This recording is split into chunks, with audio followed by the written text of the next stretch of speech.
It's my pleasure now to turn the podium over to John Haltiwanger to present his chapter on globalization and economic volatility. John is the Distinguished University Professor in the Department of Economics at the University of Maryland. He received his PhD from Johns Hopkins in 1981. He served on the faculty of UCLA and Johns Hopkins and joined the Maryland faculty in 1987. In the late 1990s, he served as chief economist of the U.S. Census Bureau. And he is also a research associate of the National Bureau of Economic Research and a senior research fellow at the Center for Economic Studies at the U.S. Census Bureau. So without further ado, John, the podium is yours.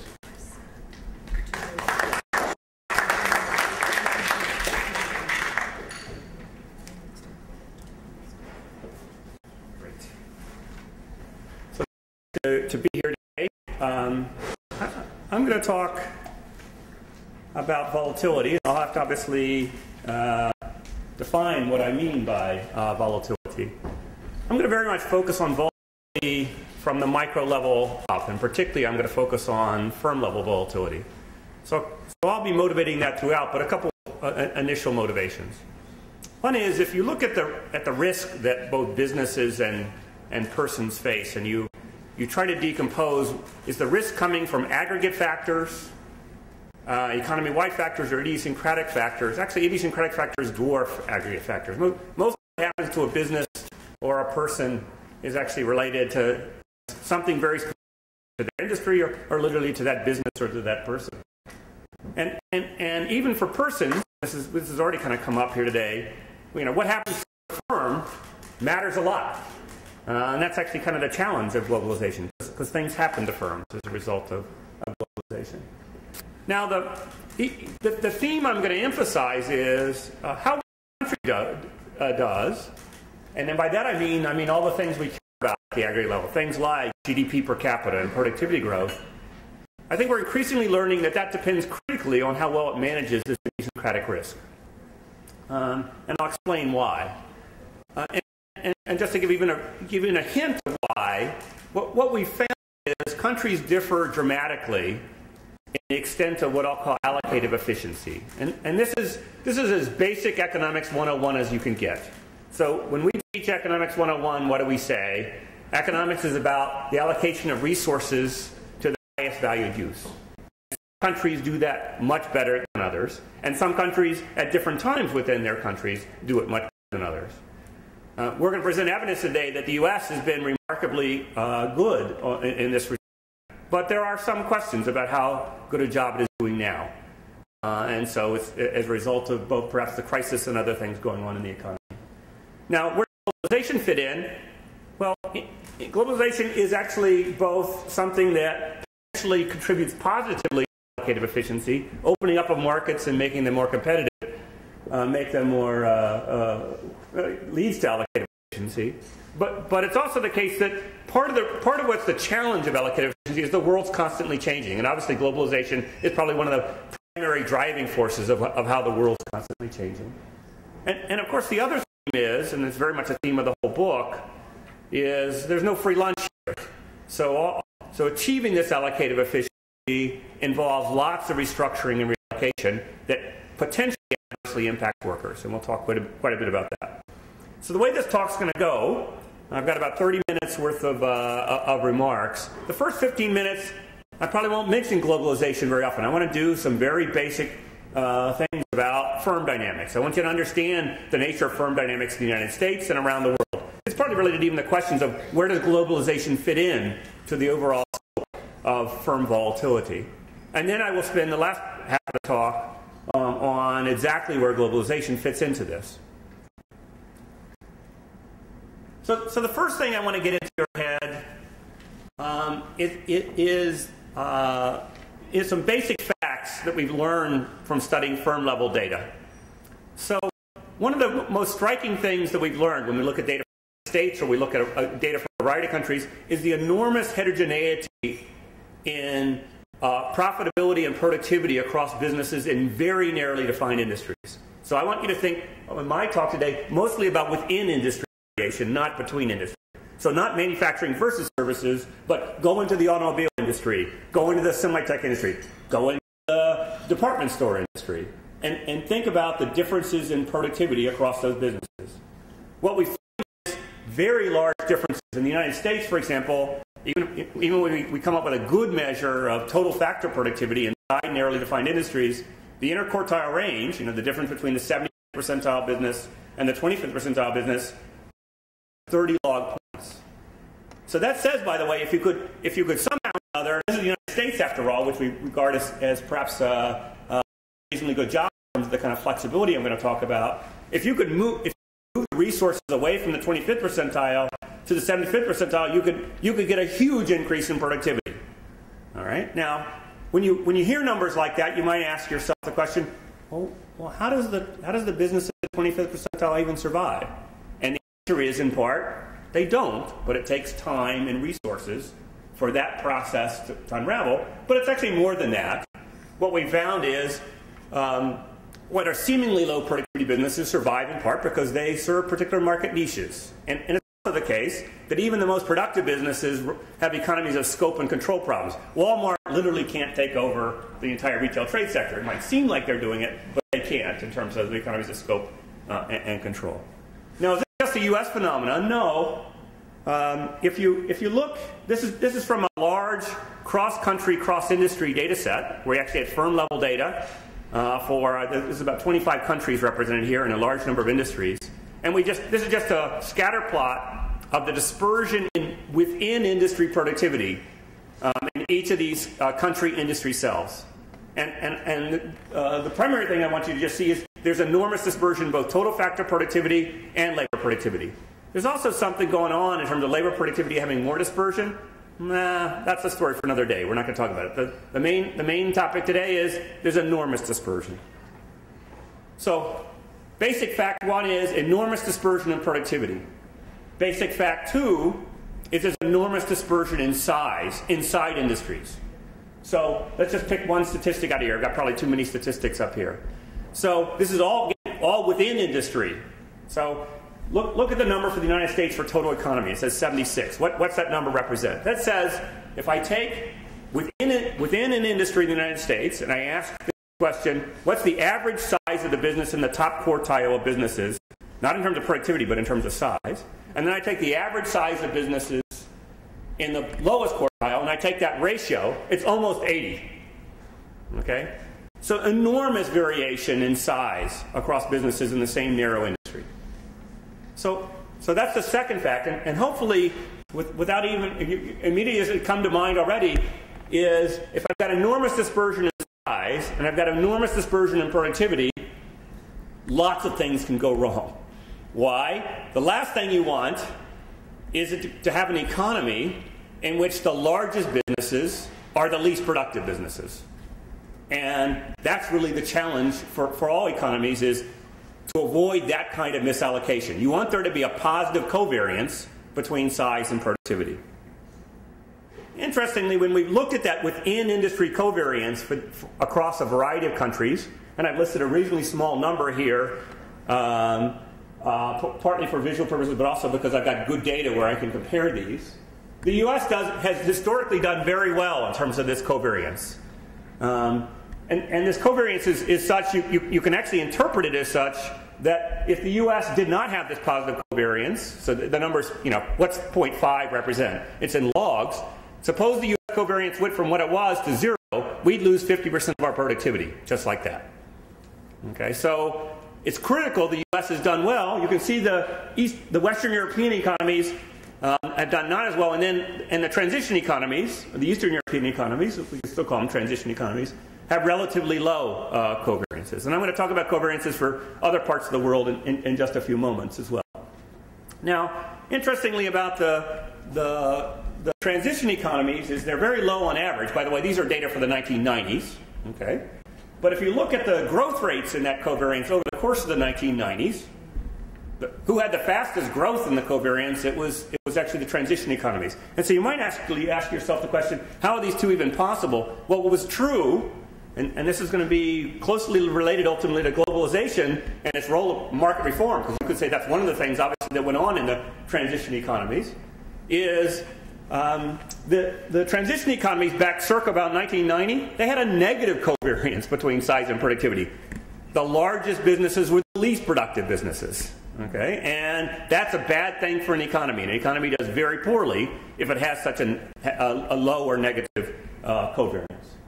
All right? So that's sort of point one, is getting allocative efficiency, I'll call it in a cross-sectional sense, is important. Now, that's a big enough challenge in and of itself, but the hard problem is the world's constantly changing. And so it's not as though the U.S. it looked really good, can just say, okay, well, we've got a positive covariance. Let's pack up our bags and go home. Actually, the world's constantly changing. We're constantly having to restructure in order to be able to maintain that covariance. And the question is, are we so good at it as we used to be? And I'm going to argue at the end. The answer is no, we're not. So just on average, the U.S. has exhibited, I'll say, a remarkable degree of reallocation of outputs and inputs. And here I'm focusing on job reallocation, partly because I'm ultimately going to take this to what happens to workers.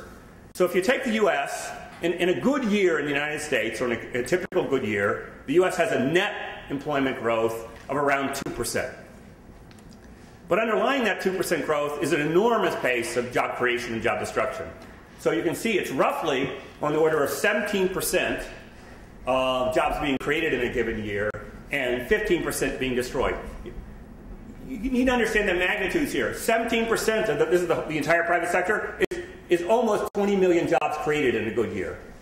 Okay, that's a lot of jobs. But the problem is the 15% is close to 15 and 16 million jobs being destroyed. This creative destruction that goes on in the U.S., by the way, is primarily, and this is important as well, within industry phenomena. So I'm actually going to talk mostly about globalization and its impact not on structural change between industries. I think that's interesting and important, but actually how it restructures within industries, how it changes what goes on within industries. The other thing I want you to see out of this is entry and exit of new firms and departing firms, as well as new establishments of existing firms, and exiting establishments of existing firms play a really important role here. So entry and exit is part of the way we reinvent ourselves. And underlying this, it's not just the entry and exit process.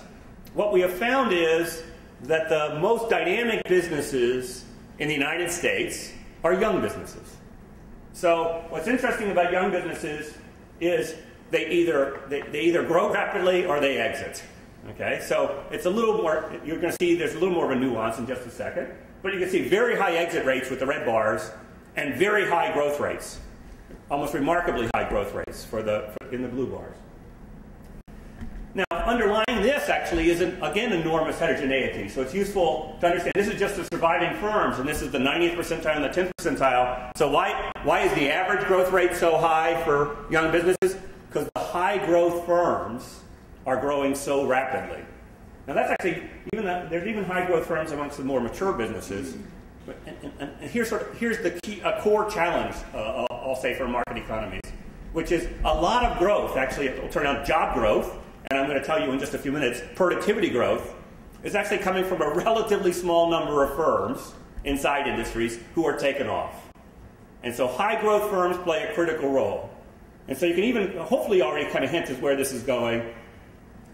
Lots of things can go wrong in that process. Do you have an economy that's going to permit high growth firms from taking off? And I would say lots of economies have that problem. And I'd say the U.S. recently seems to have that problem. And again, we'll get to that. Now, slight aside, but again I want to emphasize the within industry nature of this, because it's going to be related to perhaps policy discussions we're going to have both in discussion, but I'll make it at the end, is when you think about these dynamics, I want you to think within industry, not between industry. So if you want to ask, can I predict where a high growth firm is going to come from? The answer is no, I can't by industry. Industry explains almost none of the variation in high growth firms. Hopefully you can already see, although I'm jumping way ahead, this raises serious questions about targeting particular industries, if that's what you're about. All right, so First part, I said allocative efficiency is critical for whether a country is successful. Second, I said it's a dynamic problem. You're constantly having to reinvent yourself to get there.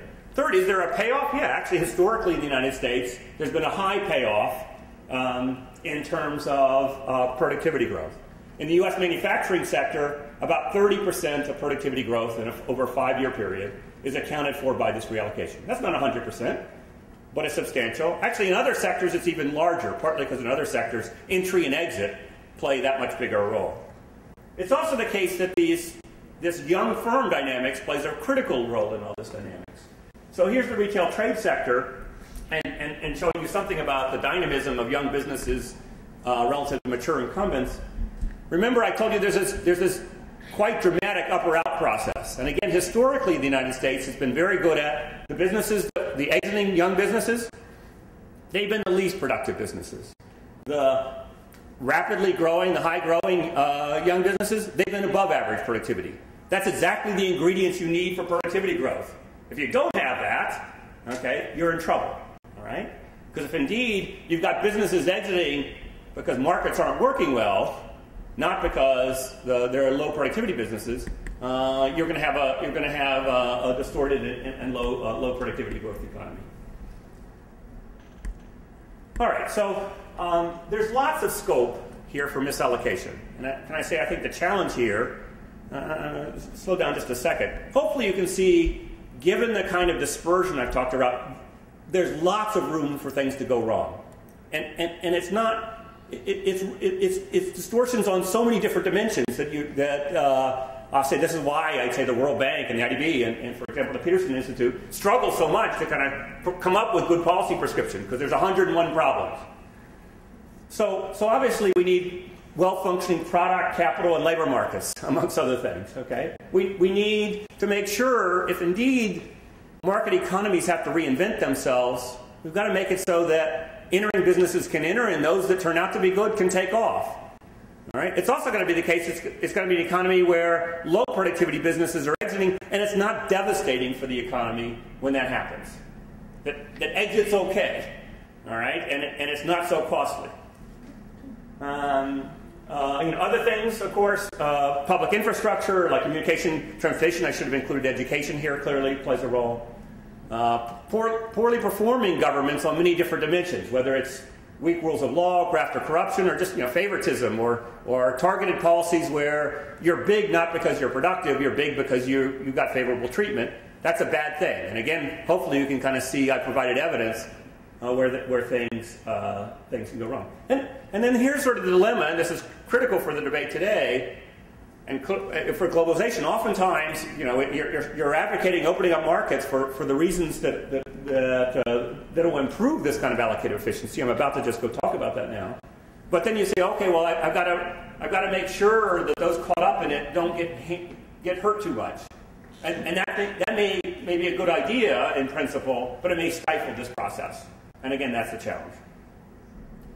So you could say that one of the things what you're trying to avoid, but also you could say as economic researchers, we're trying to figure out what are the factors that lead to distortions on all these different margins. So we're trying to understand what are the factors that lead it so that it actually is the case that it's the low productivity businesses that are exiting. I'm going to present evidence in just a second. When you open up markets to trade, you improve the selection margin. Okay, that turns out to be true. You also want it to be the case that the economies, again, allocating resources in the appropriate way. High productivity businesses ought to be expanding and creating jobs. Low productivity businesses ought to be contracting and exiting. And again, one concern one has is that when you have distortions, even high productivity businesses may not be creating jobs, may not be expanding. I think there's clearly that concern in the United States right now. But more generally, as we think about distortions around the world, one worries about that. This is related to the point that Mary made about decoupling, in the sense that what can happen is you can open up markets, and it will be the case that suddenly the businesses that can compete go out of business. But if it's a highly distorted economy, it's not going to be an environment where anybody's going to open up, and that's your worst nightmare. You got the destruction part of the creative destruction, but not the creation. That's a really bad thing. So trade liberalization has the potential to improve allocative efficiency. It's not hard to write down theoretical models. Mark Mellitz, amongst others, has written down the kind of models where with trade liberalization you improve market competition and you improve literally the kind of dynamics that I talked about here. And there's evidence by a variety of folks, including Nina, who also has a chapter in this book, that trade liberalization does improve within plant productivity growth and allocative efficiency. But there's also evidence that there's clearly no free lunch in terms of there are disruptive effects. So what I'm going to do is I'm going to briefly go through one example. I'm going to go through Colombia in the 1980s. Colombia went through, was like many Latin American economies, went through an enormous amount of market reform. I'm going to talk about what happened to Colombia on all these different margins. And you're going to see, I'll say it's a mixed story. We're going to see, yeah, there was improved allocative efficiency, but there also was disruption. So, in principle, again, what you want is you want trade reform or all kinds of different market reforms to make it so there's improved allocative efficiency. So again, it's, if I take the Mark Mellitz model, it has the prediction that we'll get improved market selection with trade reform. That's part of why trade pays off, or trade reform pays off. And by the way, in Colombia, here's the effect of tariffs in Colombia. Colombia did dramatically reduce its effective tariffs in the early 1990s. It also did many other things, by the way. And so, by the way, in the analysis, we looked at the impact of other reforms too. But again, that's not the topic for today. What we did find is evidence very much consistent with this figure. That is, we found the impact of productivity on exit increased in exactly the way the Mellitz model suggests it should. Okay? And it's a little hard to tell from these regression coefficients. And so you can go and ask, okay, what's the overall effect on productivity did you get out of this kick that we identified that was trade-related alone? Okay, control for the world, so to speak, control for everything we could possibly do, and worked out. And we got about in the period between 1992 and 1998, it wasn't overwhelming. We got about a 3% increase in productivity. Okay, which is not bad, but okay, from the selection effect alone, we actually found also. Effects not just on selection, because this is just the impact of, as I said, is it the case that the least productive businesses are exiting? And that became more true in Colombia in the 1990s.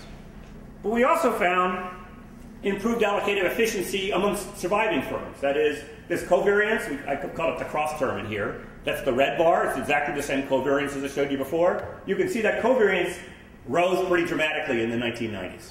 All right? So, the payoffs in terms of allocative efficiency, better market selection, a stronger relationship between size and productivity occurred in Colombia.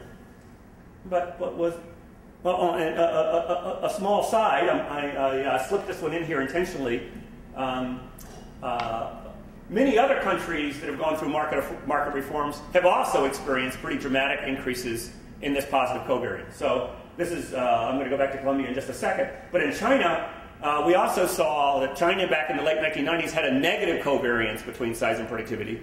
And you could say it's done many other things, but part of the reason it's done well is at least by 2005 it had a zero covariance. That's still very far from the US very positive covariance, but that's a pretty dramatic growth. Okay, so back again to Colombia. Again, there's no free lunch here.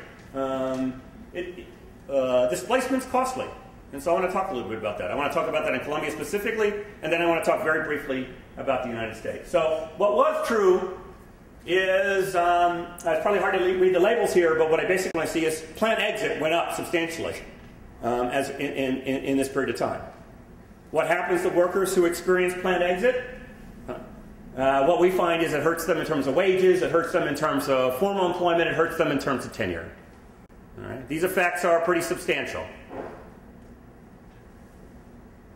Now I'm going to end basically by since I've gone through Colombia, I want to talk a little bit about the U.S., but also just sort of more generally. So we find evidence that in Colombia, displacement is very costly. So, do I have a calculation in terms of whether the costs exceeded benefits? The answer is no. But the point is there are both costs and there are benefits. But let me talk now, you could say the U.S. is a country where I've argued has done remarkably well historically in terms of this kind of creative destruction. So I want to end with a discussion of, well, how disruptive has this been within the United States, even historically, and then what's going on now. And that'll be my last remarks. So first thing is, in the U.S., workers who get displaced get hit really hard. Okay, so this is earnings losses in thousands of dollars, and you can see from this study large and persistent earnings losses from displacement. Okay, so the workers getting caught up in this, it's a big deal. Okay, it's not just a temporary event. This is related to earlier questions. Workers who get displaced get hit hard, and notice they get even harder in recessions. Now, this is not Colombia. This is the United States, where supposedly, all the distortions we're thinking about aren't so great. To kind of give you a sense of why it's so hard, and maybe even why things are so bad now, I've got two series here. I've got the unemployment inflow rate, which is the red line, and you can kind of see the basic business cycle and so on. And what you can see that's kind of really disturbing about the United States right now is how hard it is to leave unemployment, because the blue bar is what's called the escape rate from unemployment. It's the probability that a worker who's unemployed in a month leaves unemployment. And historically, you can see, back in the 60s and 70s and 80s, we were, oftentimes in peaks, we were way up there. And even in troughs, we were only down to like, you had about 35% chance of leaving unemployment in a month. Now we're down at 20%. And I say that's kind of European standards. Okay, so the U.S. has become very, very sclerotic in the labor market, and it's related, you're going to see in just a second, to the U.S. in this current crisis. I'm not going to show you all the destruction, but I'm going to tell you we're just not creating jobs in the United States. And so you can see this here. Again, there's quite a troubling both secular and cyclical patterns here. It's very hard to leave unemployment. Why is it so hard to leave unemployment? This isn't rocket science. It's very hard to leave unemployment because firms aren't creating jobs and they're not hiring workers. Okay, and we're at historical lows over the last 20 years. And indeed, actually, we've got other evidence that says we're at historical lows over the last 30 or 40 years in terms of the pace of the hiring and the creation. Right, so something's going wrong where the U.S., can I say, if I don't have the destruction figures here, I've actually obviously got them, but I'm pressed for time.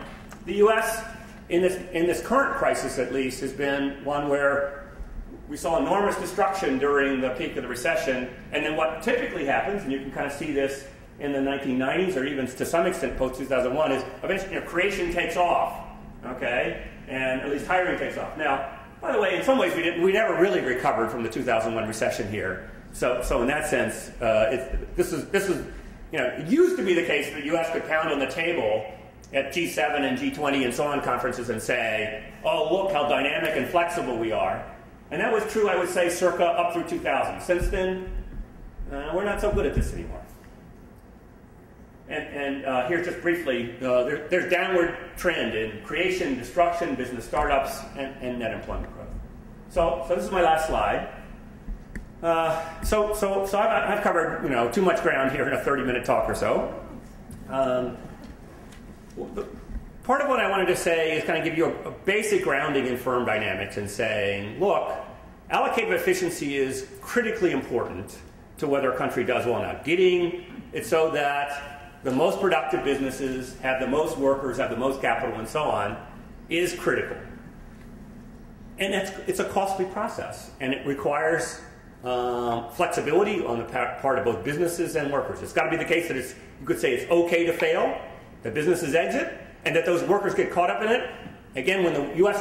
was working well in this regard, remember, if the probability of escaping unemployment is 50% in a month, I'm saying I know unemployment's costly, but that's not so bad. Okay, and I'm not trying to belittle that at all, by the way. But that means, yes, we can reallocate the resources away from less productive to more productive without long durations of very painful unemployment. Right now, we're not in that state. We're supposedly in a recovery, and the escape rate from unemployment is abysmally low. I'll say, again, I don't mean to pick on Europe, but Europe has long suffered from this problem, and the U.S. is kind of there. So So in terms of where, obviously where globalization fits in, globalization can be a force for good here in the sense of opening up markets, improving allocative efficiency inside sectors. We've seen this in lots of studies. The study that I showed you for Chile, but there's study after study, and I talk about many of these in the paper. So there's a long list. It's not just Colombia for which this is true. And Nina's work, for example, was about Chile. But it's not just a Latin American phenomenon. You could argue that the evidence I presented you on the transition economies, they did many things, but one of the things they did clearly was they opened up the markets. So what's our challenge? I kind of feel like, maybe it's because it's a sign of age, these are not new challenges, but we're, in the sense, but I don't know if we've got any great answers. Which is, we know we need this kind of flexibility. We know that trade liberalization and open trade makes good sense. And then we need all the long list of things that go into sort of a good market structure and good institutions, so that indeed, and we also need a safety net so the workers who get caught up in this can make these kind of moves. And you say, well, look, has any economy ever achieved that? And I would say, actually the U.S. did pretty well for at least a 30 or 40 year period of time. I'm concerned that it's not doing so well. Do I know exactly why it's not doing so well? No, I don't know. But the U.S. right now is, I'll go ahead and say, struggling quite a bit. Last thought, in all of this, when you see these kinds of sort of issues, governments, particularly right now, including the United States, you want to target. You want to say, okay, well, what kind of businesses should I target? And sometimes we target small businesses. I would advocate that that's probably misguided. If you're going to target any kind of businesses, it should be young businesses, not small. But the biggest problem is there's so much heterogeneity there. You're going to be in trouble in the following sense. Most of the young small businesses go out of business, and so targeting, you're going to be throwing lots of resources to businesses that aren't going anywhere. So I'll stop there. I've overused my time a little bit. All right, thank you. Following this very informative presentation. Yes.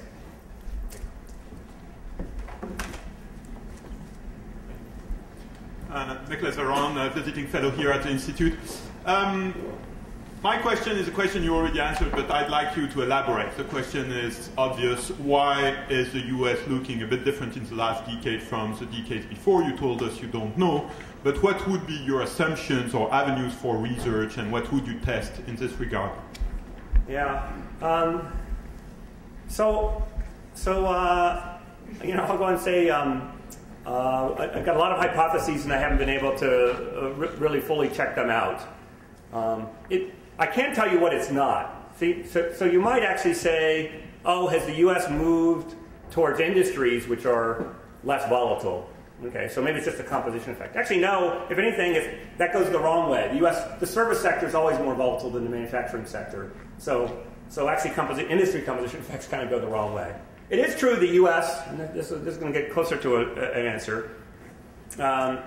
You can see one of the facts is we've seen a secular decline in business startups in the United States, and it's pretty dramatic. I mean, I've only whatever, but that's a big hit. Okay, and those are all, just to give you a sense, because these are annual numbers. That's a difference between 3.5 million. These are percents, but it's over close to 4 million jobs created by young startups alone, down to only about 3 million a year. So that's, we're losing over 1 million jobs a year just from startups alone. And then on top of that, you get that up or out dynamic. Okay, so that I talked about. So the decline in startups is a key phenomenon. So why aren't we as entrepreneurial as we used to be? So I don't know. Okay, because that's just sort of a composition effect. Part of it actually might be, I'll say ironically, actually having to do with globalization in the following sense. We have moved more resources towards large national and multinational chains. They are more stable. Some of that's been a good thing, right? Because indeed, the evidence is that the big guys, they've been better able to take advantage of IT, and just in the way the theory would suggest. And so you might even say, well, maybe this isn't so bad. Churning is not good for its own sake, and so maybe they're more stable. But then look at the cyclical evidence. It may be that these big guys are less nimble, and so as we've moved resources away from, I'll say, entrepreneurs towards the large national and multinational chains. This is very speculative. I don't have hard evidence on this. I'm investigating it currently. Has that contributed? Last thought, because I know I got other comments. It is true the U.S. has gotten older. The workforce is older, but also the potential entrepreneurs are older. The guys that are sort of the ones that are the high growth entrepreneurs, they tend to be in their 40s. We don't have as many 40-year-olds as we used to. Okay, so do I know? The answer is no. I mean, another disturbing kind of notion is the U.S. has somehow accumulated enough, I'll call, regulatory baggage on all kinds of different dimensions that it, oftentimes when I show things like this, people go, has the U.S. become Europe? And I say, well, I don't know for the old reasons, but in terms of trends, it's getting there. I like to think that 60 is the new 40. Yeah. Yes. So do I. I'm Robert Blecker from American University. So if globalization is tilting your curve so that the high productivity firms are remaining more and expanding and the low productivity firms are exiting more, obviously that's great for raising average productivity, but doesn't it create a pretty obvious problem for job creation? And when you think that trade liberalization and globalization policies have been sold, especially in developing countries, as a job-creating measure, I think of Mexico, Mexico representative from there.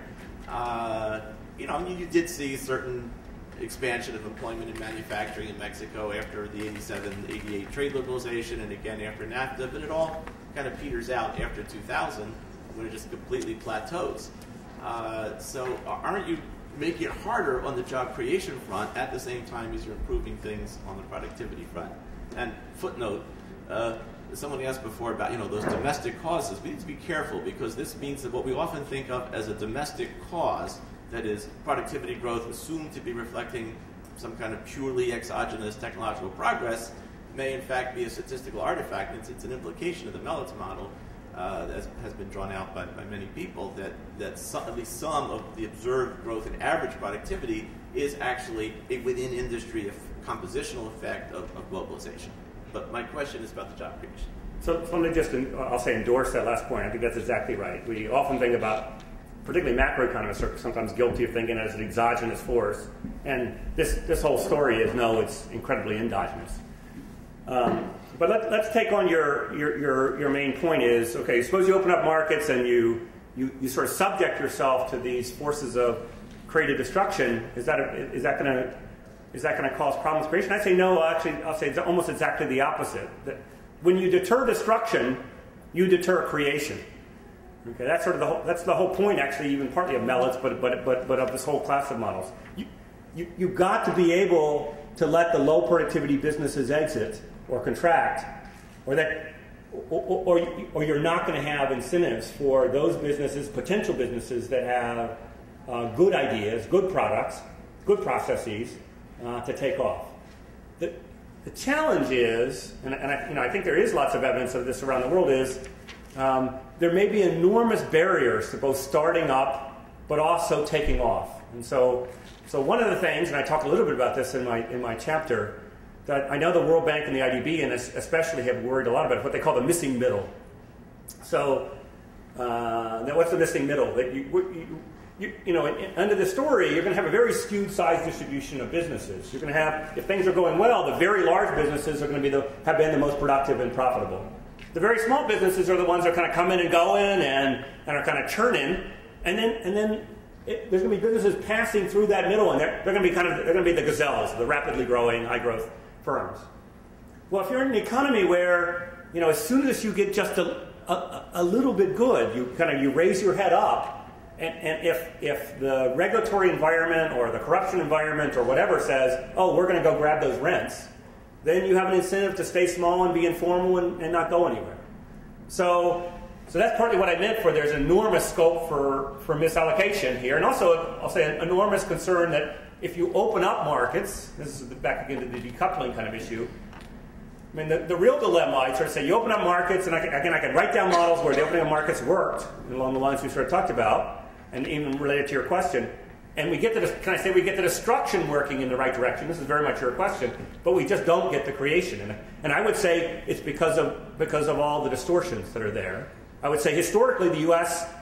has done well in a sense, and I could again show you refer to the upper-out dynamic that you see for young businesses, and the close connection of those up and out dynamics to productivity dynamics in the United States. What I worry about is that process has slowed down and become more sclerotic.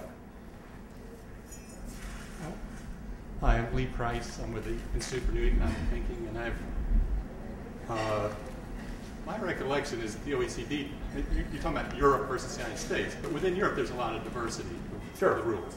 And within Europe there are countries that have more restrictions on how rapidly you can disgorge labor and how much you don't. And the OECD has done some studies that suggest that maybe that's not the reason that jobs are not being created. And in fact, I would argue that the recent evidence would raise questions about your point that what's the problem is that one of the biggest issues is whether you restrict the ability to fire people. The reason we're having this session today is that people are not gold, they're not commodities that are bought and sold. They have incomes, and people's lives matter, and the macroeconomy matters. And it's possible that the reason that Germany and Scandinavia have had less of this problem of unemployment and job creation than the U.S. in the last couple of years is because they did. American companies disgorged 800,000 jobs a month when the crisis hit because it was so easy to fire. And that raised the unemployment rate from 4.5% to 10.5% in very short order. And that may have created a hysteresis and a problem of expectations about why should I hire if it's going to be 9% unemployment for an extended period of time. Whereas if we had had some restrictions and some delay, we wouldn't have disgorged 800,000 jobs a month for 3 or 4 months and continued to do it for a couple of years. And we would have had a lower level of unemployment and expectations of greater stability, and employers be willing to hire. So thank you, Lee. These are excellent points. I mean, this is actually exactly why we're here today, right? We're struggling with all these kinds of issues. But let me make a couple of comments. I'm not going to say I disagree, although in some dimensions I do. First, let's go back to the early 1980s. So the U.S. had an enormous period, big spike in job destruction, big spike in layoffs. Actually, they're very similar to what we saw in the crisis here. It came roaring out of that. Okay, 1984 was, and those very enormously rapid growth, enormous amount of creation, enormous amount of productivity growth. So is it possible that recessions actually are a time, I'm saying the 82, 83 recession was a good thing, but where the U.S. or any economy can show enormous both resilience and flexibility and exhibit rapid both productivity and job growth? By the way, that was exactly the period the U.S. really distanced itself from Europe, because Europe really never came out of the 82 recession in the same way. And so Europe stopped catching up in terms of productivity growth around that period of time. So that's point one. Point two, I actually don't think it's labor restrictions per se. I think oftentimes when we think about job creation, because we're using the term job creation, we think, oh, it must be problems in it's labor market regulations. I don't actually think that that's necessarily a critical thing, although I think they matter some. Job creation comes from businesses opening up and expanding. So we need to understand what are the barriers to businesses opening up and expanding. Okay, and so I would think much more about policies and market structure and so on in product markets than necessarily worrying about the labor market. Sometimes I think labor economists worry too much about the labor market. They ought to worry about the product markets. All right? Having said that, you're exactly right that in this crisis, what happened was we kind of repeated our 82, 83 performance on the destruction side, and then you could say we all kind of waited for the creation side to take off, and it hasn't.